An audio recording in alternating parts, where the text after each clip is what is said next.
नमस्कार दोस्तों, मैं दीपक कुमार व्याख्याता रसायन शास्त्र केमिस्ट्री गुरु ऑनलाइन क्लासेज में आपका हार्दिक स्वागत करता हूं। दोस्तों, अपन सांद्रता की इकाइयां पढ़ रहे थे। इस पार्ट में अपन मोललता और मोल अंश, मोललता को स्मॉल m से दर्शाते हैं जबकि मोल अंश को x से दर्शाते हैं, कैपिटल X से। ये दोस्तों ताप अप्रभावी इकाइयां हैं। सबसे पहले अपन बात कर रहे हैं कि इसका जो फॉर्मूला होता है वो क्या होता है। तो एक बात पहले इसकी इकाई बता देना चाहता हूँ कि इसकी जो इकाई होती है वो होती है मोल प्रति केजी, और इसकी ये होती है इकाई, जो ये इकाई है वो इकाई रहित है, इकाई रहित है, यानी इसकी कोई इकाई नहीं होती है। मोल अंश की कोई इकाई नहीं होती है दोस्तों। वो आपने कहावत सुनी होगी, कर भला तो हो भला। ये उसी कहावत पर आधारित लेक्चर लेके आया हूँ। अगर यदि आप इस वीडियो को जितना ज़्यादा शेयर करते हैं आपके साथियों में, तो उनका तो भला होगा ही होगा और आपका भी भला होगा।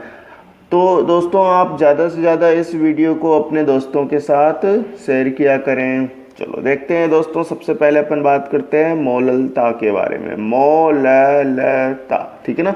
देखिए किस तरह से लिखता हूँ, स्मॉल m इजिकल टू हो जाएगा विलय के मोल, ऊपर हमेशा विलय के ही आएगा, विलय के मोल, और नीचे एकमात्र ऑप्शन है दोस्तों जिसके अंदर नीचे आता है विलायक, बाकी सभी में विलियन आएगा। बाकी सभी में क्या आएगा, विलियन। नीचे आ जाएगा विलायक का भार, किसमें दोस्तों, केजी में। किसमें है, केजी में। अब देखिए मोल है तो मोल को दर्शाते हैं n के द्वारा, और भार है तो भार को दर्शाते हैं W के द्वारा, भार को दर्शाते हैं W के द्वारा। अब किसका भार है, तो दोस्तों विलायक का भार है, विलायक के लिए A लिखना है। विलय के मोल है इसलिए आ जाएगा B, ठीक है। अब देखिए भार अगर यदि केजी में है तब तो केजी में लिख देना, ग्राम में कर दो तो ऊपर क्या आ जाएगा, 1000 से गुणा हो जाएगा। तो मैं क्या लिख सकता हूँ, NB into 1000 divide by WA, किस में आ जाएगा, ग्राम में। दोस्तों एक तो फॉर्मूला अपना ये बन गया, ठीक है। दूसरा, ये अपने को मोल के टर्म्स में कोई क्वेश्चन नहीं आने वाला, इसलिए अपन इस NB को भी मॉडिफाई करते हैं, क्योंकि NB जो होता है, अब NB क्या है, B विलय के लिए है, इसलिए आ जाएगा W/M। N का फॉर्मूला होता है N, सिर्फ जो N है, ये जो मोल है वो मोल का फॉर्मूला होता है W/M, लेकिन NB है इसलिए यहाँ पे भी B लगा देंगे और यहाँ पे भी B लगा देंगे। अगर यदि यहाँ आपको NA का निकालना होता तो यहाँ पर तो वही होता है W/M, लेकिन यहाँ A है इसलिए A लिख देंगे और यहाँ पर भी A लिख देंगे। आगे बात समझ में। अगर यदि आपको यहाँ निकालना है N ऑफ H2O तो आपको लिखना है W of H2O divide bye लिखना है M ऑफ H2O। आगे बात समझ में। कुछ नहीं करना दोस्तों, ऊपर वाला क्या है, ऊपर वाला भार है, और नीचे वाला क्या है, नीचे वाला अणुभार है। ऊपर वाला भार है और नीचे वाला अणुभार है। किसका है, तो जिसका यहाँ दे रखा है, जो यहाँ दे रखा है उसी का भार होगा, और ऊपर डिवाइड बाय उसी का क्या होगा, अणुभार होगा, ठीक है ना। तो अब देखिए NB का मान क्या आ जाएगा, WB/MB, WB/MB। तो बस ये फॉर्मूला को मैं NB में पुट कर देता हूँ। देखिए किस तरह से पुट करता हूँ, है ना। तो मैंने इसको पुट कर दिया, क्या, M इजिकल टू आ जाएगा WB/MB इंटू हो जाएगा WA तो वैसे का वैसे था, और ऊपर हो जाएगा 1000। हाँ 1000 कब करना है, तो ये जब WA कब हो, ग्राम में हो। किस में हो, ग्राम में। अब देखिए WB क्या है, B4 बी बी किसके लिए है? तो बी है अपने भार के लिए। तो अपना आ जाएगा क्या, हित शब्दों में लिख देते हैं, विलय का भार डिवाइड बाय एम बी क्या है, विलय का अणुभार, विलय का अणुभार मल्टीप्लाई बाय हो जाएगा डब्ल्यू ए। डब्ल्यू ए क्या है, विलायक है, तो विलायक का भार और किस में है, ग्राम में। तो ऊपर आ जाएगा क्या, 1000। ऊपर क्या आ जाएगा दोस्तों, 1000। उम्मीद करता हूँ ये फॉर्मूला आपको समझ में आ गया। चलो देखिए क्वेश्चन के टर्म्स में अपन इसको सॉल्व कर लेते हैं। जैसे कि मैं बोलता हूँ 15 ग्राम H2SO4 को 15 ग्राम H2SO4 को जल में घोलकर 100 ग्राम विलयन बनाया गया है। 100 ग्राम विलयन बनाया गया है। तो मोलरता ज्ञात कीजिए, मोलरता ज्ञात कीजिए। देखिए क्या हुआ, 15 ग्राम H2SO4 है, इसको जल में घोल लिया है और टोटल विलयन कितना बन गया है, 100 ग्राम। टोटल विलयन कितना बन गया दोस्तों, 100 ग्राम। तो देखिए इसमें विलय कितना होगा, तो इसमें विलय होगा कितना, 15 ग्राम। और विलायक विलयन कितना है, तो विलयन है आपका 100 ग्राम। विलयन कितना है 100 और विलय कितना है 15। हाँ, तो विलायक कितना हो जाएगा, विलायक इजिकल टू क्या होता है, तो विलायक तो अपना हो जाएगा क्या, इसमें से इसको निकाल दो, इसमें से इसको निकाल दो, W माइनस WB। तो W ये है, W अपना 100 है और WB अपना कितना है, ये आपका WB है तो 15 है, विलयन के लिए है तो इसलिए W ले लेंगे, विलायक के लिए तो पूछ लिया तो WB हो जाएगा। तो यहाँ से इसको निकाल लो तो कितना आ जाएगा दोस्तों, 85 ग्राम। आगे बात समझे। चलो देखिए इसका फॉर्मूला आप सॉल्व कर लेते हैं, है ना। तो देखिए भार में आया है, बस भार वाला कौन सा फॉर्मूला है, ये वाला है। तो अपने को बस ये फॉर्मूला को यूज करना है। देखिए किस तरह से मैं इसको यूज करता हूँ, है ना। तो देखो अपने पास ये फॉर्मूला था, एक बार वापस से फॉर्मूला लिख देते हैं, WB upon MB into WA into 1000। चलो देखो WB कितना है, तो 15 है, MB कितना है, तो MB है 98 है, MB कितना है, तो MB है 98 है। WA कितना है, तो WA है 85, WA कितना है 85, आ गया ना। और मल्टीप्लाई बाय कितना हो जाएगा, 1000, क्योंकि ये कितने में है, ग्रामों में। बस इनको काट दो दोस्तों, ये कट जाएगा कितने से, 3 से, ये कितने से कट जाएगा, 17 से कटेगा ना। यहाँ से 9 8 17 नहीं है कटेगा, तो अपना आ जाएगा ऊपर तो दोस्तों 3000 डिवाइड बाय इसको इसके गुणा कर दो। जैसे इसको गुणा करोगे 98 इंटू हो जाएगा 17, 98 इंटू हो जाएगा 17। जैसे आप इसको गुणा करते हैं दोस्तों, जैसे आप इसको गुणा करते हैं तो आपका जो आंसर है, तो इसका जो गुणा जोड़ बाकी करेंगे तो अपना आंसर हो जाएगा 1.8 और इसकी यूनिट क्या लग जाएगी, मोल प्रति केजी। नेक्स्ट अपना जो टॉपिक है वो है मोल अंश, और इसी को बोलते हैं मोल भिन्न। इसी को क्या बोलते हैं, मोल भिन्न। और इसे किसके द्वारा प्रदर्शित करते हैं, तो इसे x के द्वारा प्रदर्शित करते हैं, ठीक है ना। अब x होता है क्या है, तो मैं आपको बता देना चाहता हूँ। जैसे कोई पदार्थ है और उसमें 2-3 मिश्रण कर दिया, उसमें 2-3 मिश्रण कर दिया। जैसे मैं बोलता हूँ H2 पानी प्लस नमक, अब दोनों का मिला दिया आपने, है ना। तो अपने को दोनों को जब मिला दिया तो दो पदार्थ का जो मिश्रण होगा उनका जो मोलों का अनुपात होगा, उसी अनुपात को अपन क्या बोलते हैं, मोल अंश। तो देखिए मैं क्या लिख सकता हूं, पदार्थ का मोल डिवाइड बाय इन दोनों का मिश्रण क्या है, तो डिवाइड बाय आ जाएगा मिश्रण का मोल, डिवाइड बाय आ जाएगा मिश्रण का कुल मोल। यानी इन दोनों को क्या करना है, जोड़ना है। देखिए किस तरह से अपन इसको सॉल्व करते हैं दोस्तों।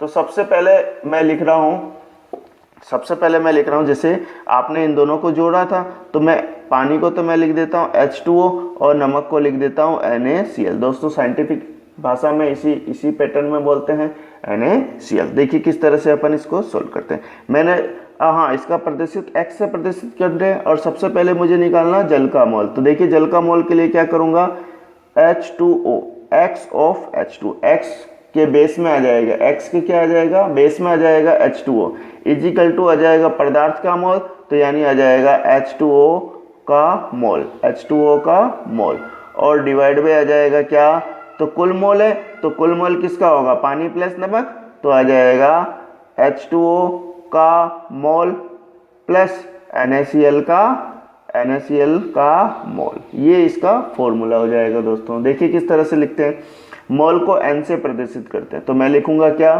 देखिए इसको किस तरह से प्रदर्शित करेंगे, x of H2O, x of H2O किसका है, मोलंश जल का, H2O के मोल, तो मोल को किससे प्रदर्शित करना बताया था, n से, n ऑफ H2O। ये सारे बेस में चलेंगे यानी इसके नीचे। एक तो होती पावर दोस्तों, एक तो होती घात, घात में क्या होता है, x के ऊपर लगाते हैं, और ये बेस में लिखना हो तो ये 2 नीचे आ जाएगा। आगे बात समझ में, तो ये N2 जो होता है, n जो है उसके H2O बेस में है ना।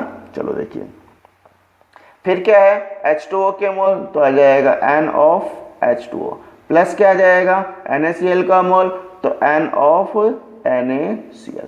आगे बात समझ में, तो ये इस तरह से लिखते हैं। इसी तरह से अगर यदि आपको NaCl का मोल निकालना तो देखिए क्या निकाल सकते हैं, x ऑफ NaCl, मतलब आपको NaCl का मोल अंश निकालना तो क्या होगा, जिसका निकालना होता है उसको ऊपर ले लेते हैं, जिसका निकालना था उसको ऊपर ले लेंगे, तो अपना आ जाएगा n of NaCl divide by, नीचे तो वही रहेगा, नीचे हमेशा टोटल ही रहेगा, नीचे हमेशा टोटल ही रहेगा, n of H2O plus n of NaCl। नीचे का हमेशा कोई चेंज नहीं होगा, नीचे हमेशा वही रहेगा। चलो देखिए नेक्स्ट अपन किस तरह से एक उदाहरण के माध्यम से इसे सोल्व करते हैं। ठीक है, देखो मैंने ले लिया एक विलियन ले लिया दोस्तों, और इस विलियन में मैं क्या कह रहा हूँ, 5 ग्राम NaCl डाल दिया, NaOH ले लेते हैं, 5 ग्राम NaOH ले लेते हैं।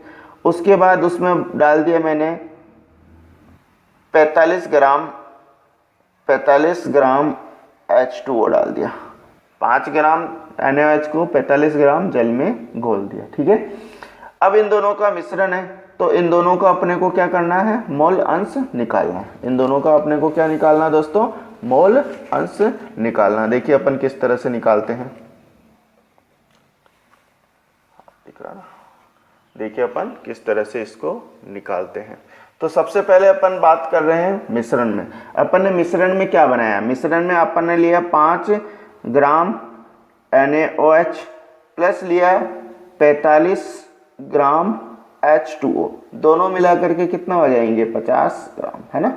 दोनों मिला करके क्या हो जाएगा, 50 ग्राम मिश्रण में। अपने को ये कुल से कोई मतलब नहीं है, अपने को देखिए NaOH इतना ग्राम है और H2O इतना ग्राम है, बस आपको इसका मोल निकाल लो, इसका मोल निकाल लो। तो मैं क्या करूँगा, n मोल ऑफ NaOH, मोल का फॉर्मूला क्या हो जाएगा, तो मोल का फॉर्मूला हो जाएगा W/mB होता है, W/m होता है। n किसका, NaOH के लिए, तो W वेट ऑफ NaOH, अणुभार ऑफ मतलब molecular weight of NaOH। NaOH का भार कितना दे रखा है, 5 ग्राम, NaOH का भार दे रखा है 5 ग्राम। NaOH का अणुभार कितना बता रखा है, कई बार बता रखा है 40 होता है। देखिए NaOH का कितना बता रखा है, NaOH, Na का आपको दिखा रखा 23, ऑक्सीजन का लिखा रखा 16 और हाइड्रोजन का लिखा रखा 1, जोड़ेंगे तो कितना हो जाएगा, 40। तो इसका आंसर कितना हो जाएगा दोस्तों, 1/8। कितना आंसर हो जाएगा, 5 से ये कट जाएगा, 1/8 आ जाएगा।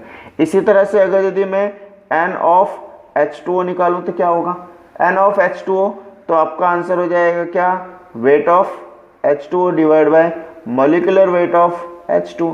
वेट कितना है, तो वेट इसका कितना दे रखा है, 45, बस कुछ नहीं करना, ऊपर 45 लिख दो। नीचे कितना अणुभार, तो H2O का अणुभार निकालना बता रखा। हाइड्रोजन का कितना होता है 2, ऑक्सीजन का कितना होता है 16। अब ये मत कह देना सर आप हाइड्रोजन का 1 लिख रहे हो। दोस्तों हाइड्रोजन का 1 ही होता है, लेकिन 1 हाइड्रोजन है इसलिए 1 लिखा है, 2 हाइड्रोजन है इसलिए 2 लिख दिया। तो टोटल कितने हो जाएंगे 18। टोटल कितने हो जाएंगे 18। तो नीचे आ जाएगा दोस्तों 18। बस इसको काट दो, कट रहा है तो काट दो। कितनी बार जाएगा, तो 2 बार जाएगा, बच जाएगा 9, तो 2.5। इसका आंसर कितना हो जाएगा 2.5। इसको अगर इसमें काट रहा है तो काट दो 0.125 इसका आंसर हो जाएगा। ठीक है, अब देखिए किसका निकालना है, बस उसका जोड़ उसका कर दो मोल ऑफ H2O। मान लो आपको H2O निकालना है, साथ के साथ ही आपको निकालना दोस्तों मोल ऑफ NaOH, दोनों का निकाल लेते हैं, है ना। तो मोल ऑफ H2O का क्या हो जाएगा, मोल ऑफ H2O का हो जाएगा mole of H2O divide by total mole. Total mole हो जाएगा mole of H2O plus mole of NaOH, है ना। अब देखिए मोल ऑफ H2O कितना है, तो H2O के मोल है अपने पास 2.5, बस ऊपर लिख दो कितना 2.5। नीचे कितना है, तो नीचे है आपका मोल ऑफ H2O, तो आ जाएगा 2.5 प्लस NaOH का मोल कितना निकाला इतना 0.125, बस इसको लिख दो 0.125। एक बार साइड में इधर से जोड़ लेते हैं कि 0.125 प्लस 2.5 कितना हो जाएगा, तो अपना हो जाएगा आंसर 25, 5 और 1 6, 2.625। कितना आंसर हो जाएगा 2.625, मतलब इन दोनों का योग कितना है 2.625। बस आप जोड़ लो कितना 2.5 डिवाइड बाय जाएगा 2.625, आंसर हो जाएगा 2.625। इसका इसमें क्या कर दो दोस्तों भाग दे दो, इसका इसमें क्या कर दो दोस्तों भाग दे दो। बस जैसे आप भाग दे तो आपका आंसर इसमें आ जाएगा। चलो एक बार और देख लेते, इसका क्या आ जाएगा, तो NaOH का मोल ऊपर लिख देंगे, बाकी टोटल मोल ऊपर नीचे आ जाएगा। तो NaOH का मोल कितना है 0.125, तो आ जाएगा mole of NaOH divide by आ जाएगा mole of H2O plus mole of NaOH। Mole of NaOH कितना है, तो 0.125 डिवाइड बाय इन दोनों का मोल अभी निकाला था, ऊपर कितना आया था 2.625। दोस्तों जब इसमें इसका भाग दे दोगे तो आपको इसका आंसर भी मिल जाएगा। चलो देखिए इसमें इसका आंसर में भाग दे देते हैं, तो 0.03 के आसपास इसका आंसर। एक बार इसको कैलकुलेट कर लेना दोस्तों, ठीक है, क्या आ जाएगा 0.03 और इसका आंसर हो जाएगा 0.97। ठीक है, तो ये आपको आ जाएगा आंसर। उम्मीद करता हूँ दोस्तों ये समझ में आ गया। हाँ एक बात और ध्यान रखना, तो आपको होगी कि सर आपने इसको इसमें किस तरह से काट दिया, तो देखिए दोस्तों इसको मैंने डायरेक्ट सोल्व कर दिया। अब देखिए इन दोनों में रिलेशन क्या होता है, तो इन दोनों में रिलेशन होता है दोस्तों मोल ऑफ, हाँ इन दोनों में रिलेशन क्या होता है मोल of H2O plus mole fraction of H2O mole fraction of NaOH, यानी मोल अंश H2O का और मोल अंश NaOH का, दोनों का योग सदैव कितना होगा 1 होगा। दोनों का योग सदैव कितना होगा 1 होगा, ये बात हमेशा याद रखनी है। इसका मतलब मैंने क्या किया था दोस्तों, यहाँ पे अगर यदि मैंने 0.03 कर दिया तो यहाँ मैंने आंसर डायरेक्टली क्या कर दिया 1 में से इसको घटा दिया। ठीक है, दूसरी बात एक बात और ध्यान रखें कि कभी भी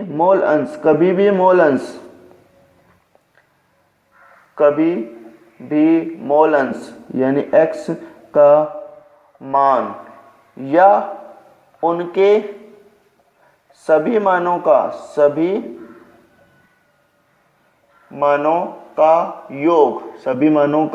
योग 1 से अधिक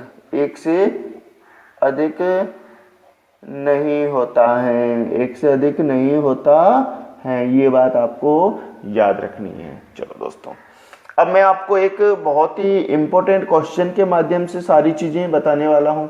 देखिए किस तरह से क्वेश्चन है, मैंने लिखा दोस्तों 15% H2SO4 का वेट बाय वेट प्रतिशत का जलीय विलयन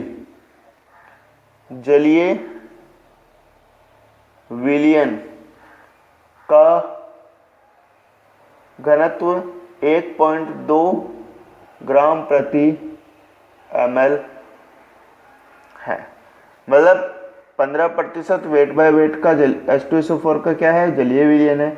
और इस जलीय विलयन का घनत्व कितना है, 1.2 ग्राम पर ml है। इस विलयन के लिए आपको निकालना क्या है, एक तो निकालना है वेट बाय वॉल्यूम प्रतिशत, दूसरा निकालना आपको कैपिटल M, तीसरा निकालना है आपको नॉर्मेलिटी, चौथे निकालना है दोस्तों आपको मोलेलिटी, और पांचवें नंबर पे निकालना है दोस्तों x ऑफ H2O और x ऑफ H2SO4, ये निकालना है दोस्तों। ये बहुत ही इंपॉर्टेंट है क्योंकि एक ही क्वेश्चन में कोई डेटा नहीं दे रखा, फिर भी इतने सारे क्वेश्चन पूछ लिए। चलो देखिए, सबसे पहले अपन बात करते हैं माना कि H2, देखो परसेंटेज है तो इसका मतलब क्या बता रखा, 100वां हिस्सा। अपन कुछ भी मान सकते हैं लेकिन अपन 100 ही मानेंगे ताकि अपनी कैलकुलेशन क्या हो जाए दोस्तों, इजी हो जाए। माना कि H2SO4 की विलयन का भार है ना, तो विलयन का भार मैं कितना मान लूंगा, 100 ग्राम। जब 100 ग्राम मानूंगा तो अतः अगर यदि 100 ग्राम मान लिया तो H2SO4 15% है और ये कुल 100 होते हैं, तो 100वां हिस्सा कितना होगा, 15 ग्राम। अतः H2SO4 का भार कितना हो जाएगा दोस्तों, 15 ग्राम। और देखो क्या लिखा, जलीय विलयन है, इसका मतलब क्या है, ये जल में घुला हुआ, तो मैं क्या लिख सकता हूं, अतः इसलिए H2O का भार कितना हो जाएगा, 85 ग्राम। होगा कि नहीं होगा। अब देखिए क्या आया, देखिए ये तो हो जाएगा कम है इसलिए मैं लिखूंगा WB, और ये ज्यादा है इसलिए मैं लिखूंगा क्या, WA। दो चीजें मिल गई ना। और ये जो लिखा 100 ग्राम, ये क्या है, ये है आपका W, क्योंकि विलियन के लिए लिखा है तो विलियन के लिए ओनली फॉर W लिखना। अब आपको क्या क्या चीजें मिल गई, आपको देखेंगे तो एक तो मिल गया क्या, WA मिल गया आपको कितना, 85 ग्राम। और क्या मिला, WB मिल गया आपको 15 ग्राम। और क्या मिला, W मिल गया आपको 100 ग्राम। ठीक है। अब M ऑफ H2O, ये आपको पता है H2O का अनुभार कितना होता है, 18 होता है। M ऑफ H2SO4 का अणुभार आपको कितना है, 98। दोनों को इनको जोड़ लेंगे तो सबका योग कितना आएगा, 98। तो ये अपने को ये सारी चीजें पता चल गई। ठीक है ना, अपने को एक चीज अपन ने माना, बाकी अपने पास सारी चीजें आ गई है। ठीक है ना, बस अब कुछ नहीं करना है, अब आप सबसे पहले कैलकुलेट करना स्टार्ट करेंगे। तो सबसे पहले मैं जो इसका कैलकुलेशन है वो करने वाला हूं। देखिए सबसे पहले मैं निकालने वाला हूं एक नंबर पे वेट बाय वॉल्यूम प्रतिशत। अब देखिए जो वेट बाय वॉल्यूम प्रतिशत है उसी को अपन सबसे पहले कर रहे हैं कि ये किस तरह से सोल्व होगा। ये आपका वेट बाय वॉल्यूम प्रतिशत है, मतलब ऊपर तो भार आएगा और नीचे आयतन आएगा। आयतन किसका, आयतन आएगा विलयन का। विलयन का आयतन तो दे ही नहीं रखा, तो अपने को पता होना चाहिए D इजिकल टू क्या होता है, मास अपॉन वॉल्यूम होता है ना। तो वॉल्यूम को इधर ले लो, इसको इधर ले लो, तो अपना आंसर क्या हो जाएगा, बोलो फटाफट से, V इजिकल टू हो जाएगा मास अपॉन डेंसिटी। होगा कि नहीं होगा। मास अपने पास कितना है, तो मास अपन ने कितना माना, 100 ग्राम, तो आ जाएगा 100। और डेंसिटी अपने को क्वेश्चन में दे रखा, कितना दे रखा, 1.2 दे रखा है। बस आपको आयतन ये रख देना है। चलो देखिए क्या होता है, W अपॉन वॉल्यूम प्रतिशत इजिकल टू विलय का भार डिवाइड बाय क्या आ जाएगा, विलयन का आयतन। ठीक है ना, और इनटू क्या करना है, 100 करना है। इनटू क्या करना है, 100 करना है। विलय का भार कितना है, तो विलय का भार है 15। विलयन का आयतन कितना है, तो ये निकाला क्या है, 100/1.2 और इनटू क्या कर दो, 100। ठीक है, ये 1.2 ऊपर चला जाएगा, तो आंसर क्या आ जाएगा दोस्तों, आंसर हो जाएगा 15 इंटू 1.2 इंटू 100 डिवाइड में आ जाएगा 100। 100 से 100 कैंसिल, तो 15 को इससे गुणा कर दो तो आ जाएगा आंसर 18% इसका आंसर हो जाएगा दोस्तों। ठीक है ना। इसका वेट बाय वॉल्यूम प्रतिशत कितना है, तो 18% है। चलो अगला क्वेश्चन की तरफ मूव करते हैं। इसी का जो दूसरा पार्ट है, इसी का दूसरा पार्ट कौन सा था, तो दूसरा पार्ट है आपको मोलरता, नॉर्मलता, मोललता और मोल अंश, सारी चीजें पूछ ली मैंने। चलो देखिए सबसे नेक्स्ट बात करते हैं अपन। हाँ तो नेक्स्ट बात करते हैं अपन क्या, तो नेक्स्ट है अपना जो पार्ट है वो अपन निकाल रहे हैं मोललता। तो देखिए मोललता का मोलरता के लिए क्या फॉर्मूला लिखाया था आपको, बस वही लिखना, WB/MB इंटू हो जाएगा V इंटू हो जाएगा 1000 इंटू हो जाएगा 1000। WB कितना था, तो WB अपने पास था 15। MB कितना है, तो MB था 98। MB कितना है 98। V कितना आया है, तो V आया है दोस्तों 100/1.2, 100/1.2 और इंटू क्या है, तो इंटू है 1000। ठीक है, बस इसको वापस से लिख लो, क्या आ जाएगा, 1.2 को उधर ले लो तो आंसर हो जाएगा 15 इंटू 1000 इंटू हो जाएगा 1.2 डिवाइड बाई कितना आ जाएगा, डिवाइड बाई आ जाएगा 98 इंटू हो जाएगा 100। बस आप 2 जीरो से 2 जीरो 1 जीरो इसमें लिख दो तो 12 हो जाएंगे, तो आपका आंसर हो जाएगा 12 को 15 से गुणा करेंगे तो 180 डिवाइड बाई हो जाएगा दोस्तों 98 डिवाइड बाई हो जाएगा 98, तो इसका आंसर हो जाएगा 1.82। यानी इसकी मोलरता कितनी आ जाएगी, मोलरता हो जाएगी 1.82 मोलर। तीसरे नंबर पे बात करते हैं, ये 2 नंबर पे आ गया। तीसरे नंबर पे बात करते हैं नॉर्मलता निकालना। ठीक है, नॉर्मलता का फॉर्मूला क्या होता है, तो बस नॉर्मलता का जो फॉर्मूला होता है वही लिख दीजिए, है ना। नॉर्मलता का फॉर्मूला क्या अभी बताया था, विलय का भार, यानी हाँ डायरेक्ट, चलो डायरेक्ट फॉर्मूला लिख दें, तो आप कह रहे तो डायरेक्ट लिख देते हैं, WB into 1000 divide by MB into V into हो जाएगा X गुणांक इंटू हो जाएगा X गुणांक। तो H2SO4 कितने H प्लस आयन देते हैं, तो देखिए H2SO4 ब्रेक डाउन होता है 2H प्लस और प्लस बनाता है SO4-2, यानी इसका X गुणांक कितना आ जाएगा 2, तो बस X गुणांक हो गया 2 दोस्तों। बस कैलकुलेट कर दो, क्या आ जाएगा, देखिए इन सब का कैलकुलेशन अभी अपन ने किया था। देखो क्या था, WB/MB 1000 डिवाइड बाय V, यही तो फॉर्मूला है। तो इन सब का मान अपने पास आया था, ये आया था कि नहीं आया था, बस उसको X गुणांक से गुणा कर दो, या यूं कर दें कि नॉर्मलता इज इक्वल टू मोलरता इंटू क्या होता है X गुणांक, है ना। तो X गुणांक कितना है, तो X गुणांक 2 है, तो बस आप सीधा लिख दे नॉर्मलता इज इक्वल टू 2 इंटू मोलरता, तो बस नॉर्मलता कितनी हो जाएगी, तो 2 इंटू 1.82, जैसे इससे गुणा करेंगे तो नॉर्मलता निकल जाएगी दोस्तों 2 दूनी 4,